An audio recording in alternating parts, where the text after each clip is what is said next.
The Matrix, a science fiction film created by the Wachowskis, is probably one of the most influential movies ever made. The story starts when computer programmer Thomas Anderson, operating as a hacker under the alias Neo, discovers the truth about the world he's living in, as he becomes aware of the existence of something known as the Matrix. After looking for a man named Morpheus, who can tell him more about the Matrix, he encounters another hacker named Trinity. After a failed attempt, which led to Agent Smith capturing and bugging him, Trinity takes Neo to Morpheus. Morpheus vaguely describes the Matrix as this all-encompassing prison, as the world that has been pulled over Neo's eyes, blinding him from the truth. He also admits that no one can be told what the Matrix is. You have to see it for yourself, he states. So Neo gets offered a choice in the form of two pills, a blue one and a red one. If he chooses the blue pill, he remains in his everyday life and believes whatever he wants to believe. But if he chooses the red pill, he'll set foot in the real world and find out what the Matrix truly is. All I'm offering is the truth, says Morpheus. And so Neo takes the red pill and tumbles down the rabbit hole. The Matrix is considered a philosophical film that contains many existing philosophical and religious themes, like prophecy, love, truth, karma, the nature of reality, and living in a simulation. But there seems to be a particular close connection between the Matrix and Plato's allegory of the cave. In this allegory, presented in Plato's Republic, Socrates describes a group of people chained to a wall within a cave their whole lives. The only reality they know of is the mere shadows projected on the wall in front of them, and they believe these are real entities. Then one of the prisoners is freed. He leaves the cave and gets to experience the real world outside. But when he returns to the cave to enlighten the other prisoners with the truth, he faces resistance. This video analyzes the Matrix film through the lens of Plato's allegory of the cave, while exploring the following question. Do we, as human beings, actually want the truth? Please note, this video contains spoilers that reveal the plot.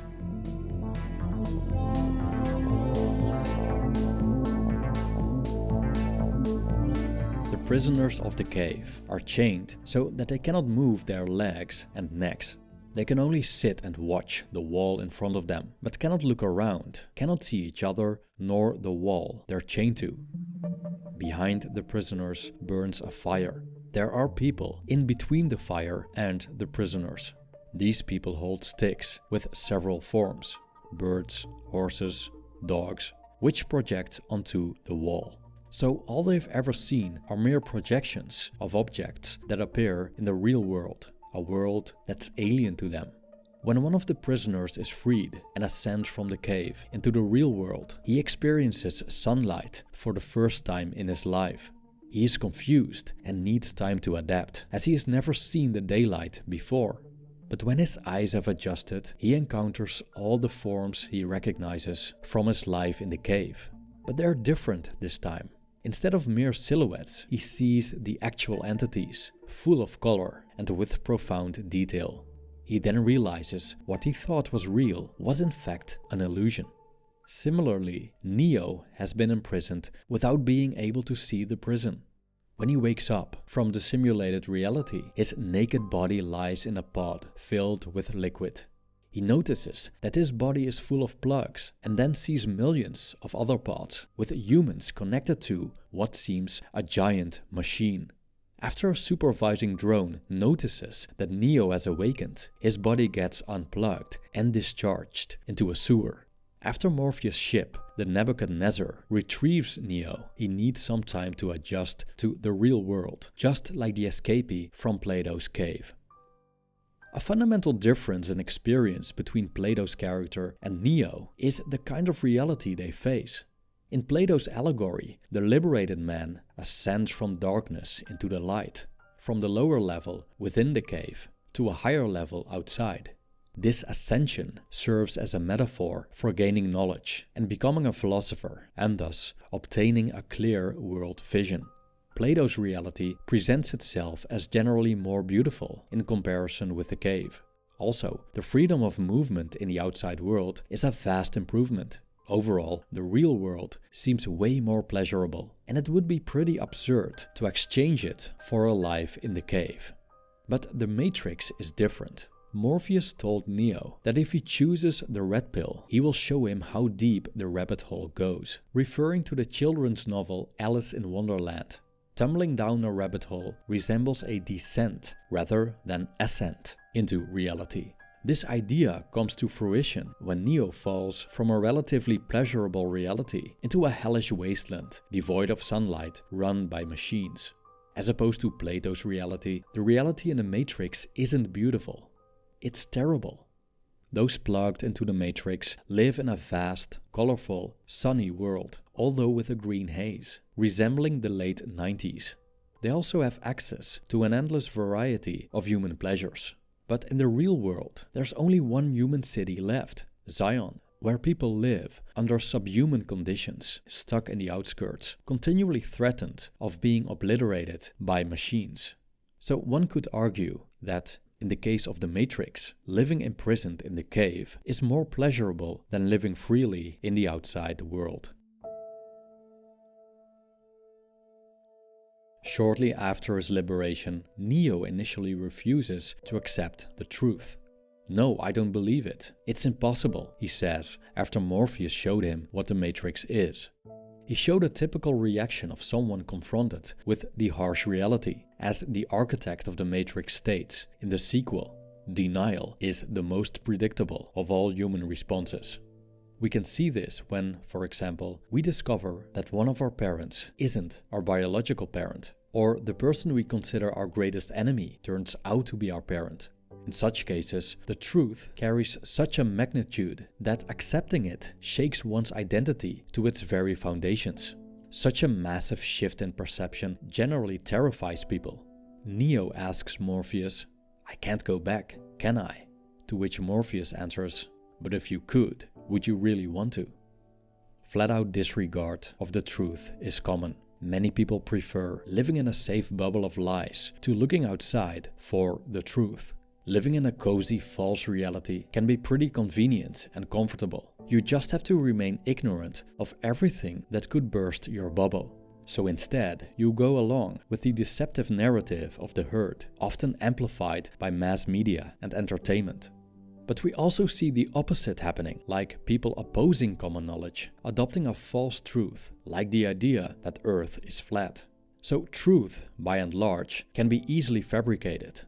Merriam-Webster provides a definition of truth that goes as follows: a judgment, proposition, or idea that is true or accepted as true.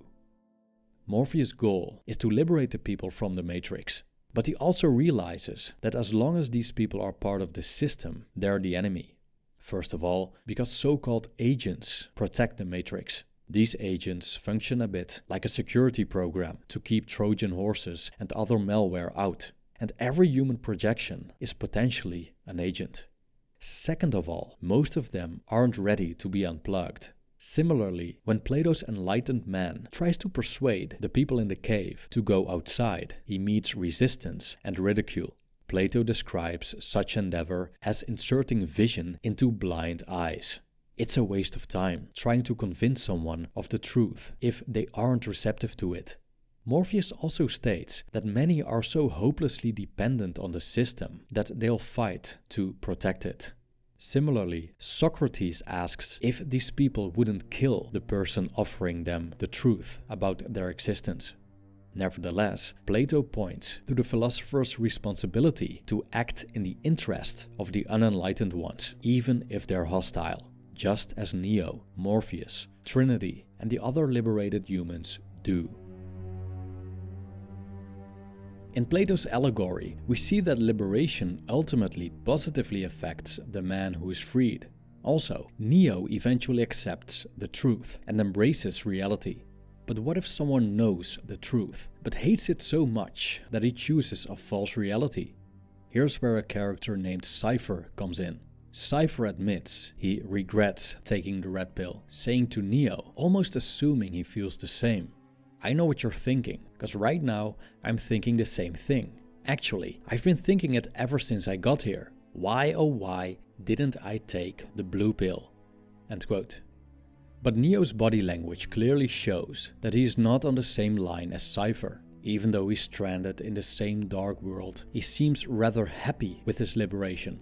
Neo finds meaning in it and sort of takes on the role of Plato's enlightened man, as he takes responsibility to help the people still imprisoned. Moreover, he had always felt that something was off when he was still plugged in and unaware. He felt that he didn't belong there. He wasn't happy. Through his liberation, he found what he was looking for, which probably compensates sufficiently for having to face the bleakness of reality, especially because people regard him as the one, which makes his existence even more meaningful. Cypher, on the other hand, doesn't enjoy reality in the slightest. He also shows little faith in Morpheus' prophecy of the One. Eventually, he plugs himself into the Matrix to attend a secret meeting with Agent Smith. Although his argument probably falls on deaf ears, he tells Smith, "You know, I know this steak doesn't exist. I know that when I put it in my mouth, the Matrix is telling my brain that it is juicy and delicious. After 9 years, you know what I realize? Ignorance is bliss." End quote. Cypher is well aware that he cannot unsee what he has seen, which results from encountering truth. For him, being ignorant was great until Morpheus came along and threw a wet blanket on the party. When the veil of ignorance has been lifted, there's no going back. The truth lies naked in front of us. We cannot unsee that the person we thought was our father isn't our biological father. We cannot unsee the betrayal of a partner we previously believed to be a trustworthy person. A relationship between people changes when its fundamental story turns out to be a lie and reality is not as beautiful as it seems. The relationship was more enjoyable before the truth came out. Sure, it was based on an illusion, but in exchange for not knowing, we felt connection, love, intimacy, pleasure, and, ironically, trust. Truth destroyed all that. Cypher realizes that he's fundamentally stuck in a reality he despises, so he asks Agent Smith to plug him back into the Matrix to make him someone rich and influential, like an actor, as he stated. But most importantly, he wants all of his memories of the real world wiped. In return, he gives him Morpheus. Cypher essentially made a hedonistic decision, exchanging reality and freedom for blissful ignorance. Interestingly enough, he reveals his idea of reality and freedom to Trinity, which makes his decisions reasonable in his eyes. During Cypher's attempt to deport Morpheus, Trinity reminds him that Morpheus set him free. But Cypher disagrees and says that all he does is follow orders of a man who lied to them. And if he has to choose between that and the Matrix, he chooses the Matrix. Trinity then argues that the Matrix isn't real. But again, Cypher disagrees, saying, "I think that the Matrix can be more real than this world."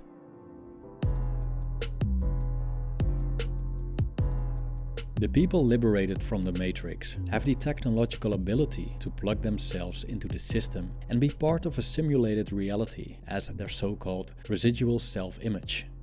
They can upload programs directly into their minds that contain skills like martial arts, and load various items into the Matrix, like guns. Lots of guns. So they were exposed to an illusion first. Now they have become illusionists themselves. When Neo goes back into the Matrix for the first time after his liberation and visits the city he lived in, he sees it in a different light. He realizes that none of his memories ever really happened. He recognizes places where he used to eat, work, live, but lucidly, with the knowledge that they're just simulacra. The same must have happened to Plato's enlightened man, going back into the cave for the first time after his ascension, regarding the shadows on the wall. It probably leaves one disillusioned, perhaps disappointed with the lack of mystique these appearances once had. Finding out how a magic trick works makes it a lot less appealing. Truth, therefore, often goes at the expense of enjoyment. An example of this is a legendary character in Western Christian culture called Santa Claus. which originates from the early Christian bishop Saint Nicholas.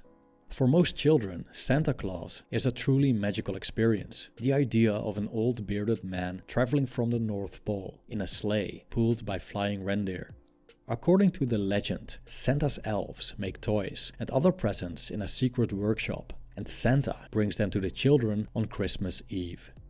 With all the stories, songs, fairy tales, and films about Santa Claus, his annual appearance is almost a religious experience to the infant mind. But when children are around the age of 6, their parents begin to tell the truth about Santa Claus. Many kids react emotionally and in disbelief. A once so much enjoyed illusion is crushed and loses its magical appeal. Hence, it's not uncommon to experience nostalgia for the good old time when we were ignorant of the truth and when a surrogate truth was more appealing. Cypher experiences such nostalgia as well. However, interestingly enough, people can still find joy in what they know is fake. An example of this we see in The Matrix is the behavior of a character named the Oracle. The Oracle appears as an elderly woman, but is a program that initially served as one of the founding forces of the third current version of The Matrix. But when she finished her purpose, she went into exile and started supporting the resistance. Even though, as a computer program, she's very well aware of the world's illusory nature, she seems to enjoy it. She clearly shows delight in the smell of cookies, smokes cigarettes, loves candy, and the sunset. We see the same happening with the Merovingian, a character from the sequel, The Matrix Reloaded, who's passionate about the French language and loves beautiful women and serving them dessert with a happy ending. He also seems to enjoy the taste of olives, like a true Frenchman. Of course, as these characters are both software, these enjoyments could be part of their programming. Nevertheless, they show the human capacity to treat an illusion as if it's real. There's a philosophical term for this phenomenon, namely suspension of disbelief. Suspension of disbelief is the intentional avoidance of skepticism, critical thinking, and logic when facing something unreal, like a work of fiction. For ages, humans have eagerly consumed illusions as entertainment, from cinemas and theater performances to the puppet shows of the past. Likewise, Plato's character can still choose to act as if the silhouettes in the cave are real entities, temporarily suspending his disbelief in exchange for enjoyment and having a good time with his old, unenlightened friends. When it comes to the Matrix, the possibilities regarding the enjoyment of fakery are endless. Unlike the illusionists in Plato's cave, the Matrix produces an illusion that we can consider better than reality. We can see this with today's technology as well. How people can immerse themselves in a video game is almost like they are living a second life, an existence mostly more pleasant and rewarding. But the objects that appear on the screen aren't real but mere projections. To enjoy them as if they were real, one needs to suspend that truth temporarily. Likewise, characters like Neo and Trinity could delight in the Matrix, perhaps by enjoying a romantic dinner and an evening walk along the river Seine in Paris. Anyhow, humans seem to be able to temporarily accept and appreciate the lie when it suits them.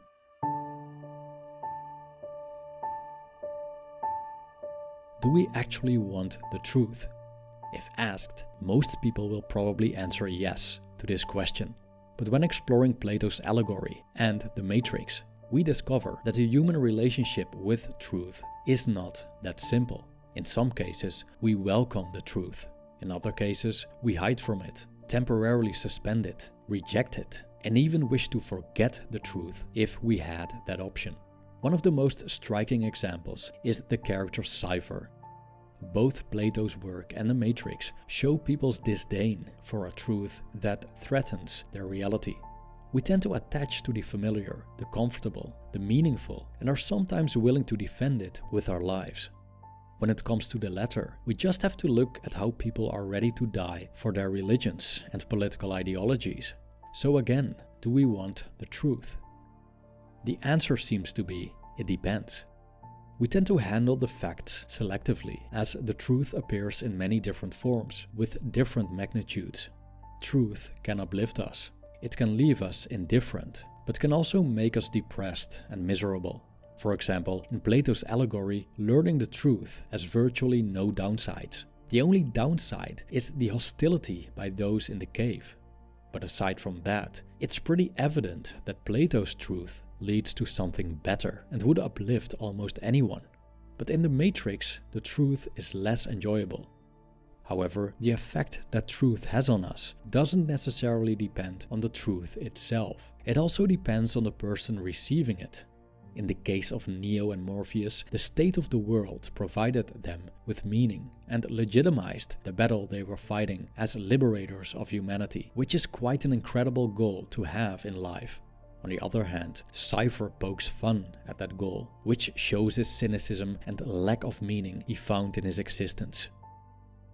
People tend to adopt surrogate truths to cover up a painful reality. By contrast, others love painful realities, but these are often instrumental to their already dark worldview. People from both camps also tend to ignore facts that oppose how they want to see the world. In many, if not most cases, they share their worldviews with like-minded people. Sharing a certain truth, regardless of whether it's true, has benefits. Again, look at religious groups, political movements, and even the Flat Earth Society. Being part of such groups can provide people with purpose and social connections. In The Matrix, for example, we can see how the belief in the One binds Morpheus and his people together. The downside is that adopting opposing views as a member, even if they were true, could lead to other members ostracizing you. And here's where the dark side of suspension of disbelief comes in. Some, if not many, are willing to turn a blind eye to the truth, not just for innocent enjoyment, but also out of convenience. For example, someone keeps subscribing to a false belief against one's better judgment just to belong or out of fear of being ostracized. All in all, people seem pretty opportunistic when it comes to the truth. We want a truth, not necessarily the truth. We want a reality, not necessarily the reality. But the truth and the lie often have something in common. They both appear as stories.